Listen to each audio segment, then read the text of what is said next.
So good evening friends. हम लोग बात कर रहे थे इंडियन पॉलिटी की। We are discussing the salient features of Indian Constitution.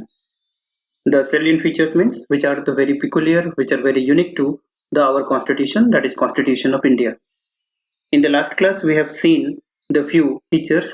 Please revise, try to remember. So today we will also continue with the some of the new features. So let's begin the today's lecture. The next feature that the Constitution of India have, that is the fundamental rights. That is the fundamental rights. The fundamental rights are mentioned in part 3 of the Constitution. Okay, so the fundamental rights are mentioned in part 3 of the Constitution. So let us try to make it tricky. The first point you should remember, the fundamental rights are mentioned in part 3 of the Constitution, part 3rd. It is called the Magna Carta. It is called Magna Carta. ठीक है, which part is known as Magna Carta? Part 3. The fundamental rights are justiciable in nature. Okay, fundamental rights are justiciable in nature. The justiciable का मतलब क्या होता है? If for the violation, courts can enforce that. Court directly इसको enforce कर सकता है. जो people, aggrieved people can directly go to the court for their enforcement. तो इसका मतलब क्या है? ये justiciable है. Fundamental rights are called fundamental because they are very fundamental, very basic for all round development. They are fundamental because they are basics to all round development, all round development of individuals. Okay, ये कुछ basic चीजें हैं. Then what are the articles?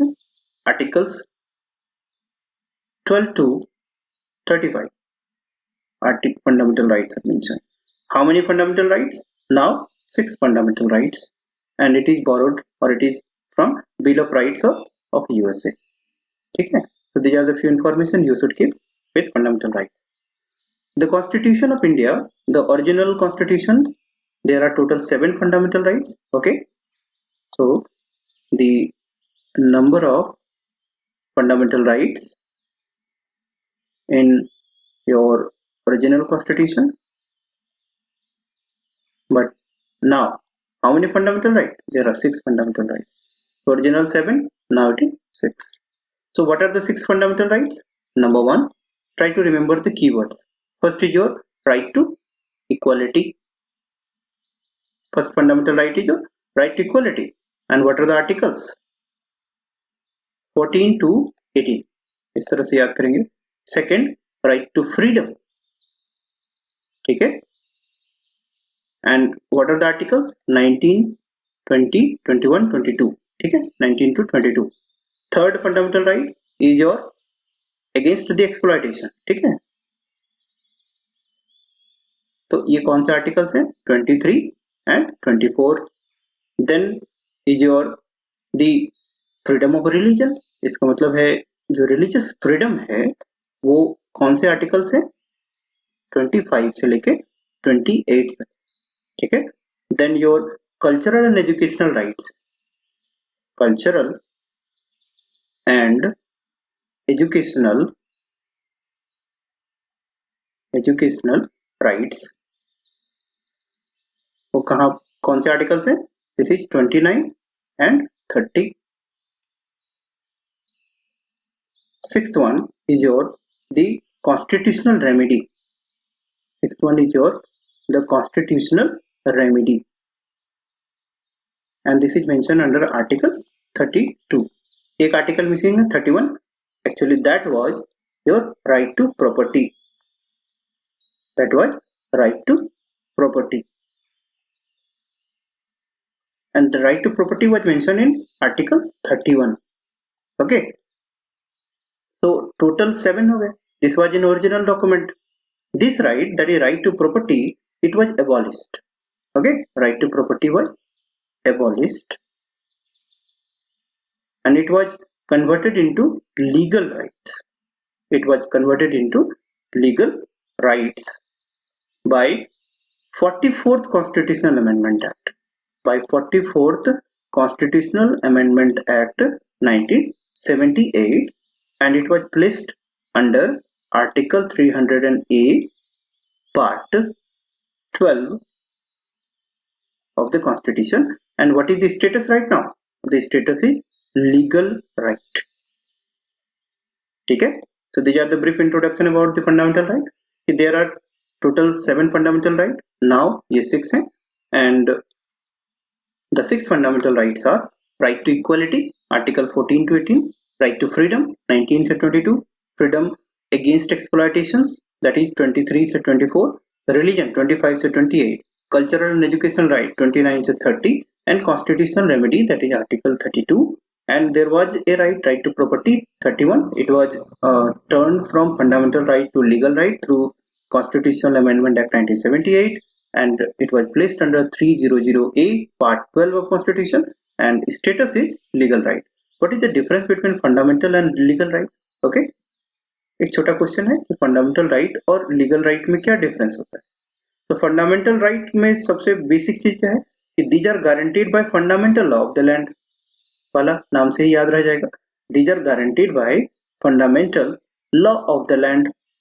Okay, then what is the fundamental law of land? That is constitution.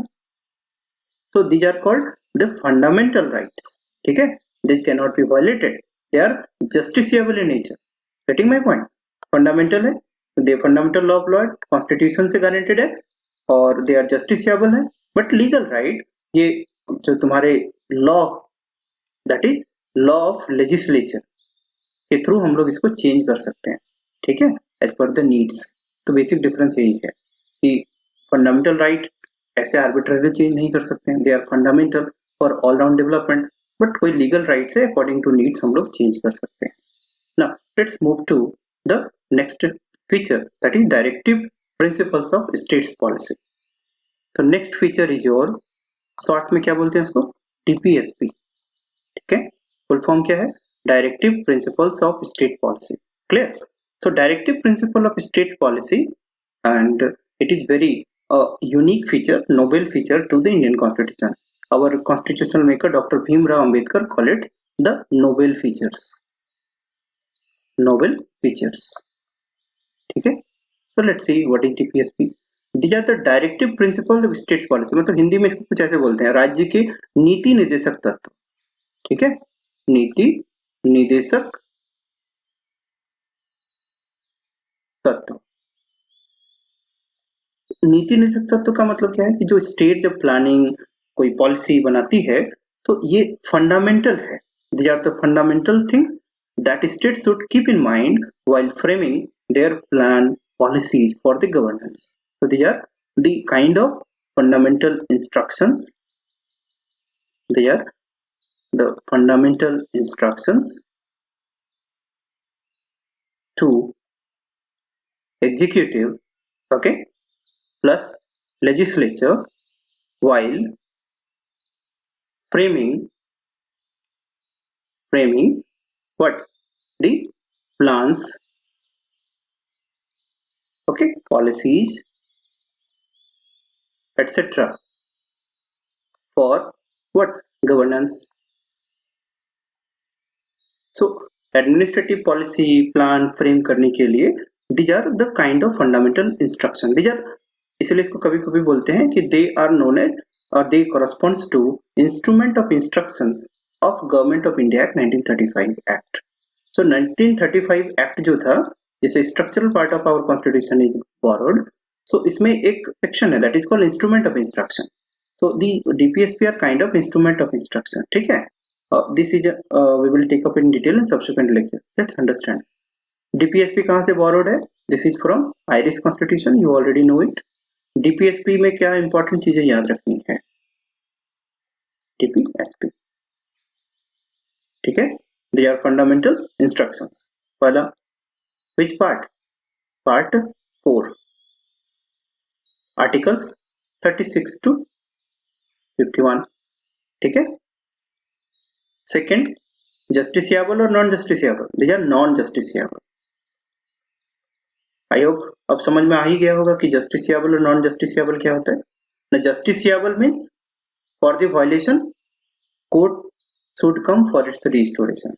Non justiciable का मतलब the court are not bound to enforce for the violation, ठीक है, directly उसको enforce नहीं करेगा। Justiciable मतलब करना ही पड़ेगा। So these are DPSP are non-justiciable in nature, ठीक है। Then third aspect is types। अभी याद रखिए कि 3 टाइप्स के होंगे basically, the socialistic, Gandhian and liberal intellectual, ठीक है। Socialistic, Gandhian and liberal intellectual. तो directive principle of state policy क्या है? इंस्ट्रक्शन है गवर्नेंस के लिए। एक और फैक्ट याद रखिए कि DPSP aims for what? The social and economic democracy। एक चीज याद रखिए, social and economic democracy, DPSP ये चीज करता है। DPSP embodies which type of state? Welfare state। It embodies a welfare state। Okay, कहीं के क्वेश्चन में होगा कि DPSP aims for welfare state or the police state? No, it aims for the welfare state, ठीक है, not a police state। So the directive principle of state policy, they are fundamental instruction for the governance। Then 1935 act में एक term था that is called instrument of instruction, instrument of instructions।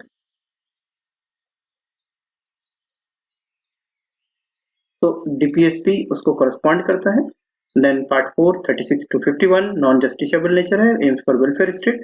3 type के होते हैं, socialistic, Gandhian and liberal intellectual, aim for social and economic democracy, ठीक है।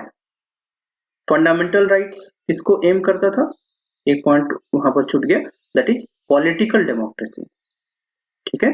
Fundamental right aim for political democracy, ठीक है। So fundamental rights and DPSP इसको collectively कि bedrock principle जिसके ऊपर our constitution is based. The constitution is based on the pillars of the fundamental rights and directive principles of state, ठीक है। इतने facts याद रहेंगे अभी? Yes you can. अब नेक्स्ट फीचर है that is fundamental duty, is fundamental duties. So एक तरफ हमने समझा कि फंडामेंटल राइट्स है। फंडामेंटल राइट्स क्या है कि बेसिकली ये क्लेम्स है। क्या है क्लेम्स? कि these are very fundamental claims against arbitrary actions of state, ठीक है। तो फंडामेंटल राइट में किसके किस पे डिबेट हो रहा है? सिटीजन मतलब इंडिविजुअल, और एक तरफ स्टेट है, ठीक है, individual and state, clear. DPSP की जब बात की तो what these are instructions for governance, मतलब गवर्नमेंट है that is your state and society है, okay, between government and society, and यहाँ पर इंडिविजुअल एंड स्टेट्स। इसके लिए स्टेट्स के कुछ रेस्ट्रिक्शंस हैं कि आर्बिट्ररी कुछ ऐसे राइट्स हैं जिसको हम लोग वायलेट नहीं कर सकते हैं, और ये कुछ इंस्ट्रक्शंस हैं जिसको स्टेट गवर्नमेंट को दिया गया है for the governance of the society, तुमको क्या क्या फॉलो करना है। नाउ साइमल्टेनियसली इंडिविजुअल के कुछ ड्यूटीज भी हैं, duties for self, duties for others, duties for society. So they are collectively mention under fundamental duties, ठीक है। सो ओरिजिनल कॉन्स्टिट्यूशन में फंडामेंटल ड्यूटीज नहीं थे, okay. So 1976 on the Swaran Singh committee, Swaran Singh committee recommended for fundamental duties। तो क्या हुआ? The fundamental duties are added by 42nd Constitutional Amendment Act 1976 based on Swaran Singh committee. And एक इसमें अमेंडमेंट है कि 86th Constitutional Amendment Act 2002, दो ही इंपॉर्टेंट है। It added 1 fundamental duty. तो टोटल कितने फंडामेंटल ड्यूटीज हैं अभी ना? Total 11 fundamental duties. अभी याद रखेंगे कि fundamental duties, these are the duties to the individual, for the self, to the society, to the environment, to the country, to the nation, okay। original constitution do not have the fundamental duty। 1976 में Swaran Singh committee के recommendation के through 42nd amendment act ये add किया गया, 46 में एक और duty add किया गया, टोटल कितने ड्यूटी है अभी 11 ड्यूटीज। ठीक है, कुछ फैक्ट्स याद रख लीजिए ये फंडामेंटल ड्यूटीज है। तो टोटल कितने हैं ये तो याद हो गया, 11 ड्यूटीज है। ये जस्टिसिएबल और नॉन जस्टिसिएबल, ये भी नॉन जस्टिसिएबल होता है, ये याद रखिएगा। ठीक है, the fundamental duties are non justiciable in nature. Clear? Now let's see the next feature, that is secular state. ठीक है, क्या है? Indian constitution stands for India as a secular state. What? The Indian constitution describes India as a secular state. Secular state का मतलब कि there कोई भी religion state religion नहीं होता है। इंडिया का कोई स्टेट रिलीजन नहीं हो सकता, ऑफिशियल रिलीजन नहीं हो सकता है। इसका मतलब क्या है कि state okay can not declare any religion as official religion. ठीक है, can not declare any religion as official religion. This is the meaning of secular state. Now important fact क्या याद रखना है कि जो सेकुलर स्टेट है किस किस पार्ट्स में, किस किस प्रोविजन में इसका मेंशन है। You get the secular state the provisions from preamble. ठीक है, तो प्रीएम्बल में already the term secular is mention, इसका मतलब preamble embodies that India is a secular state. Second thing क्या है, you get reference from the fundamental right. Third, you get reference from DPSP. तो ये इंपॉर्टेंट पॉइंट है from exam point of view कि concept of the secular state है, कौन कौन से पार्ट से इसका रेफरेंस मिलता है। तो प्रीएम्बल है, ऑलरेडी यहाँ पर टर्म सेकुलर है। फंडामेंटल राइट्स में कौन कौन से, आर्टिकल 14, 15, 16। ठीक है, आफ्टर दैट फिर 25 से लेके 30 तक ये सारे आर्टिकल्स हैं सेकुलर स्टेट्स के रेफरेंस में। डीपीएसपी में आर्टिकल 44, ठीक है, ये डीपीएसपी का पार्ट है जिसमें यूनिफॉर्म सिविल कोड की बात करता है। So Article 44 which talks about Uniform Civil Code which also aims for a secular state. तो सेकुलर स्टेट में अभी फॉर द टाइमिंग क्या याद रखना है कि India stands for a secular state. इसका मतलब none of the religion can be declared as an official religion in the Indian state. Third, from where we get references about the secular, that is preamble itself, the term secular is there। ठीक है, and the fundamental rights and the DPSP. Now एक छोटा सा concept यहाँ समझते हैं कि secularism का कॉन्सेप्ट क्या है, कि इंडियन मॉडल ऑफ सेकुलरिज्म और वेस्टर्न मॉडल ऑफ सेकुलरिज्म एक टर्म होता है कि western model and Indian model, western model versus Indian model.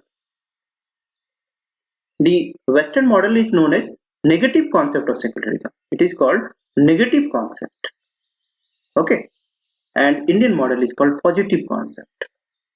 Let's see what is the difference. Actually, whenever we talk about secular or secularism, always try to understand like that. There is a religion, एक spare में religion है, एक spare या domain में क्या है, state. सो state और religion के बीच में यदि आयरन वॉल है, which type of wall, iron wall, इसका मतलब दोनों ही एक दूसरे से एकदम अलग है। ओके, मतलब स्टेट को रिलीजन से कोई लेना देना नहीं है और रिलीजन को स्टेट से कोई लेना देना नहीं है। तो if the separation is like iron wall,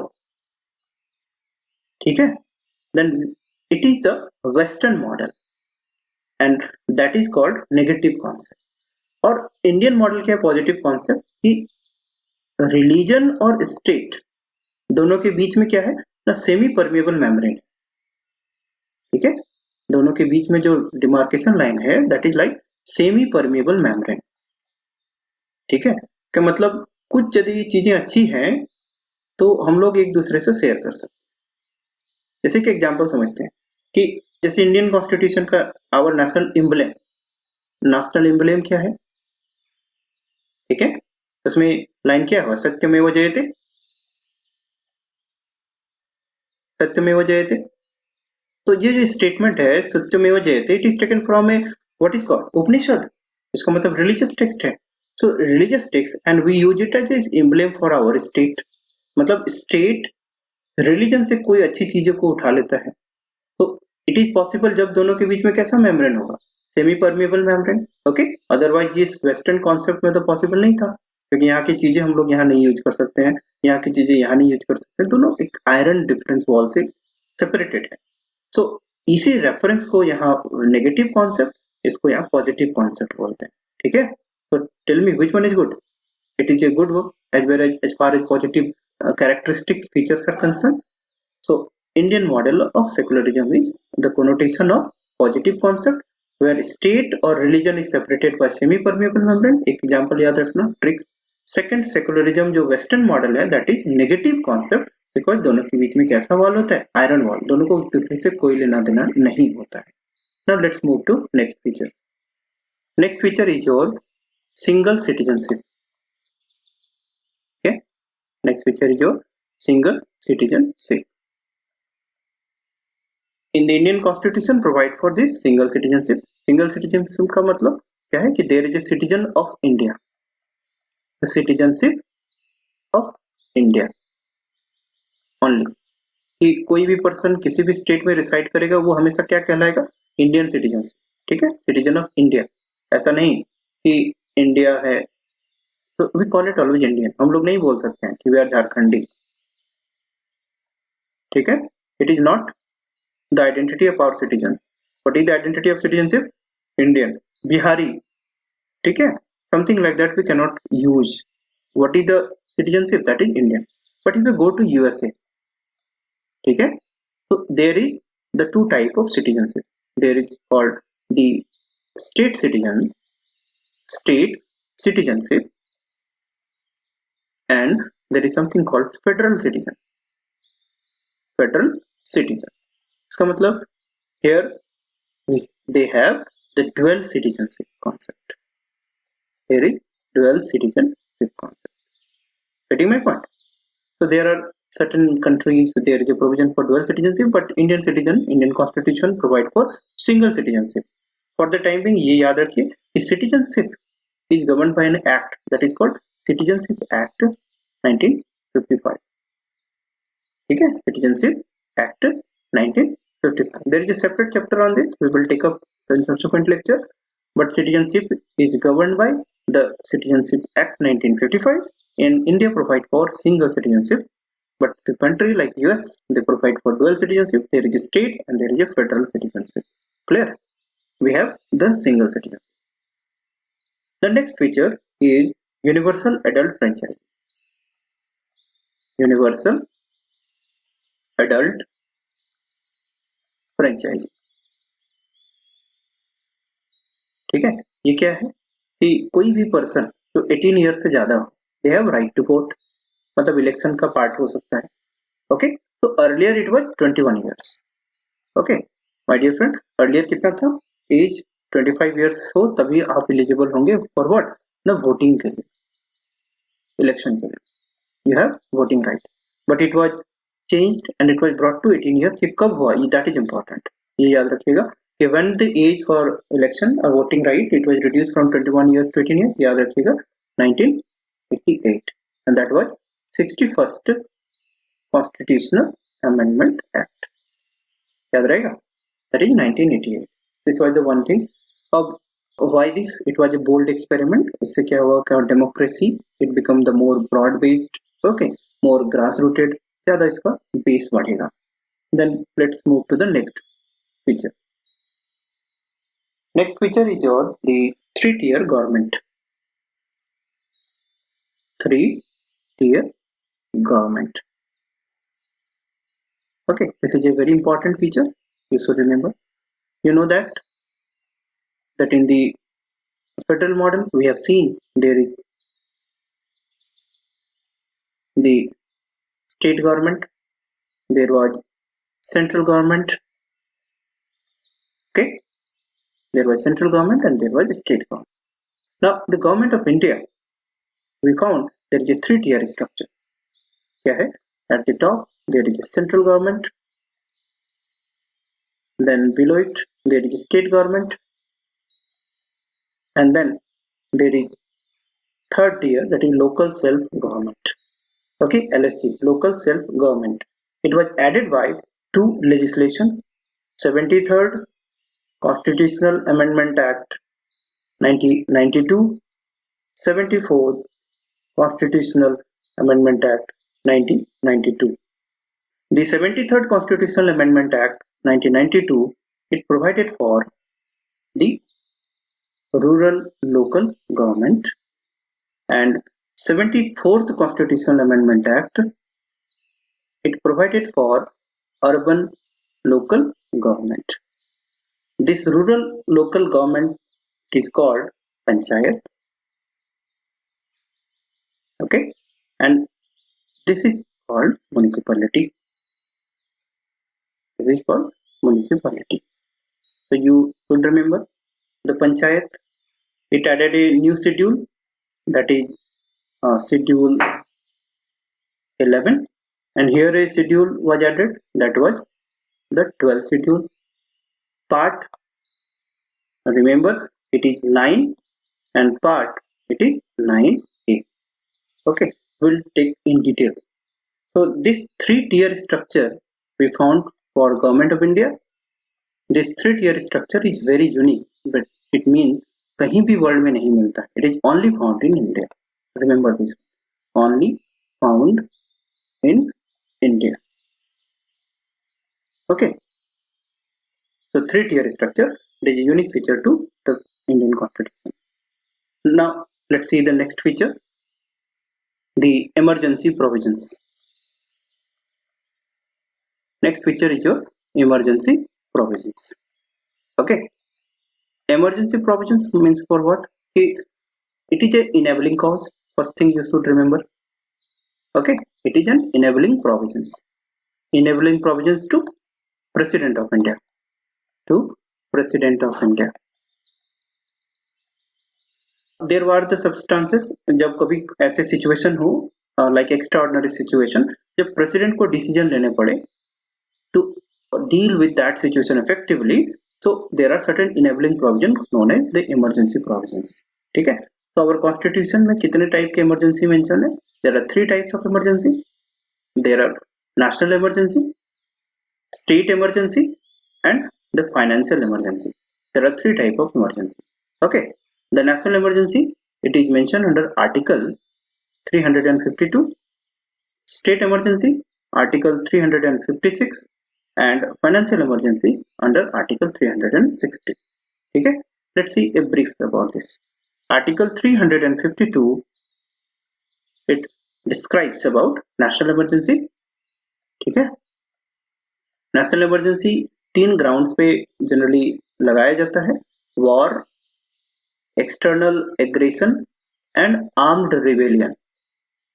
ठीक है, war, external aggression and armed rebellion. वार और एक्सटर्नल एग्रेशन को बोलते हैं हम लोग एक्सटर्नल इमरजेंसी. ठीक है, क्या बोलते हैं? External emergency. ठीक है, and armed rebellion is known as internal emergency. Getting my point? It is known as internal emergency. ठीक है, और ये कौन लगा सकता है? सिर्फ प्रेसिडेंट. इसका मतलब ये सेंटर के पास power. Now next article is article 356. इसमें प्रेसिडेंट रूल लगाया जाता है. ठीक है, under article 356 president rule. President rule is also known as state emergency. What? It is known as state emergency. क्या क्या ग्राउंड्स हो सकते हैं? Ground for the failure of constitutional machinery in the state, for the failure of constitutional machinery, for the failure of constitutional machinery in the state. ठीक है, और एक और ग्राउंड होता है, इसी को रिवर्स कर दो, that is under article 365. In the central state relation you will get all these. ये सिंपल टर्म में बोलता है कि if the central government gives certain command under constitutional provision to state government, on state government do not comply in the letter and spirit, then president उस situation को ये consider कर सकता है कि there was a situation कि अब state constitutional machinery के against according नहीं चल रहा है, और वहां पर वो under article 356 president rule लगा सकता है. Let's repeat. This is a provision under article 365. क्या है कि कुछ कमांड्स, कुछ orders issued by central government to state government, state government यदि उस कमांड को कंप्लाई नहीं करता है in the same order, then president consider कर सकता है कि वो एक सिचुएशन अराइज हुआ जिसमें कि स्टेट मशीनरी कॉन्स्टिट्यूशनल मशीनरी के अकॉर्डिंग, कॉन्स्टिट्यूशनल प्रोविजंस के अकॉर्डिंग नहीं चल रहा है, और तब वो आर्टिकल 356 प्रेसिडेंट को इनेबल करता है कि आप वहां प्रेसिडेंट रूल लगाएं। ठीक है, तो दिस इज योर आर्टिकल 356, ये बहुत इंपॉर्टेंट है। Third is your article 60। ठीक है, 360 क्या बोलता है कि जब भी कोई फाइनेंशियल क्रेडिट और financial stability, okay, whenever there is a crisis with financial credit or financial stability in entire country or any part of the country, then president under article 360 can impose what, the financial emergency। ठीक है, तो in short याद रखना है कि इन emergency, ठीक है, there are three type, national, state, financial, 52, 56 and 60। ठीक है, now let's move to next feature, independent bodies। Independent bodies, we have seen a lot of things about the Constitution of India under the Trinity, okay, concept। we have seen कि तीन organs होते हैं state के, legislature, executive, judiciary। ठीक है, additionally our constitution also provided for system of bodies, okay, independent bodies का concept है। ये independent bodies, ये पूरा arrangement किस लिए है, we should have a democratic system। ठीक है, we should have a democratic system। So these independent bodies also embodies for what, bulwarks of democratic system of government। इसको कभी कभी ऐसे embody किया जाता है, these are called bulwarks of democratic system of government। कुछ important bodies याद रखेंगे, just like the election commissions, और एक इससे related articles, जैसे article 304 election commission of India provide करता है, जिसके थ्रू क्या करेगा वो, free and fair elections to the centre, to the president, to the union legislature. Okay, second body is your the controller and auditor general, CAG. ठीक है, so the CAG is under article 148। ठीक है, for auditing purpose के लिए CAG होता है। Third is your union public service commission, this is under article 315। ठीक है, ये इंपॉर्टेंट आर्टिकल्स हैं। Then your state public service commission, it is also under article 315। So ये कुछ इंडिपेंडेंट बॉडीज हैं, कॉन्स्टिट्यूशनल बॉडीज हैं। The purpose of this body is what, to establish a democratic system of the government. ठीक है, so CAG is known as what, called the guardian of public purse. CAG is known as guardian of public purse. ठीक है, तो जब public purse की बात कर रहे हैं तो let's see a information to all of you. देखो, गवर्नमेंट ऑफ इंडिया के पास तीन अकाउंट होते हैं। ठीक है, accounts to government of India, याद रखेंगे कौन कौन से। There is a consolidated fund of India, consolidated fund of India, इसको शॉर्ट में क्या बोलते हैं हम लोग, CFI। सेकेंड होता है public account of India, public account of India.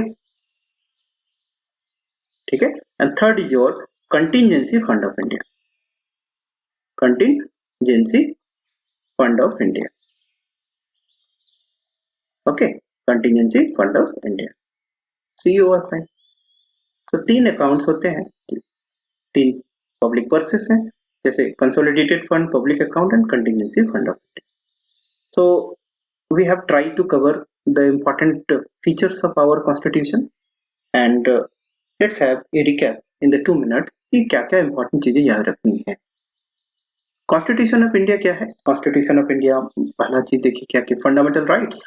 The fundamental right is mention in part 3, article 12 से लेकर 35, 6 rights are there. Okay, equality, freedom, exploitations, then right for the religion, then cultural and educational rights and constitutional remedy. There was right to property, but it was converted into legal rights. Directive principles होते हैं जो states के instructions होते हैं for the governance. तो these aims for what? Welfare state. Article 36 से लेकर 51 तक. Then there are duties. Fundamental duties are mentioned in what? The fundamental duties are mentioned in part 4A. Okay, and there was article only 51A. सिर्फ 51A में ही क्या है? Fundamental duties mention है. ठीक है. 1976 it was added based on the recommendation of the Soren Singh committee. We have seen in the detail the debate in parliamentary system versus presidential system. Okay, parliamentary system में क्या होता है? Fusion of powers between legislature and executive. Presidential system में क्या है? Separation of power between legislature and executive. ठीक है. Then we have seen the federal system versus unitary system. The federal versus unitary, we have developed a trick कि federal के क्या क्या features होते हैं. DDWRSIB. फेडरल का मतलब क्या? सेंट्रल और स्टेट गवर्नमेंट है, दोनों के बीच में पावर शेयर होगा. और क्या क्या फीचर्स थे? DDWRSIB याद कर लिया होगा. Dual government, division of power, written constitution, rigidity of constitution, supremacy of constitution, then independent judiciary and bicameralism. Integrated है मतलब वो क्या? यूनिटरी फीचर्स हैं. देन वी हैव सीन कि there are certain independent bodies which are called bulwarks of the constitutions, democratic system of government, like Election Commission of India, then Union Public Service Commission, State Public Service Commission, Comptroller and Auditor General. These are all the features. Okay, then we have the features of flexibility. We can change our constitution. Okay, so blend of rigidity and flexibility, all things we have taken in detail. So all these things makes our constitution a unique, a comprehensive, a very detailed document. I hope these features जानने के बाद you had the curiosity कि हमारा constitution एक बहुत ही beautiful, एक comprehensive और बहुत ही elaborate document है. That is why our constitution is regarded as one of the best constitutions of the world. Okay, so in subsequent lectures we will take up in details, but these lectures will help you to build up the understanding, the background. So keep revising, be in touch, have a good day, take care, please revise and subscribe our channels, and tomorrow we will see you with the next topic. So take care, good luck, thank you.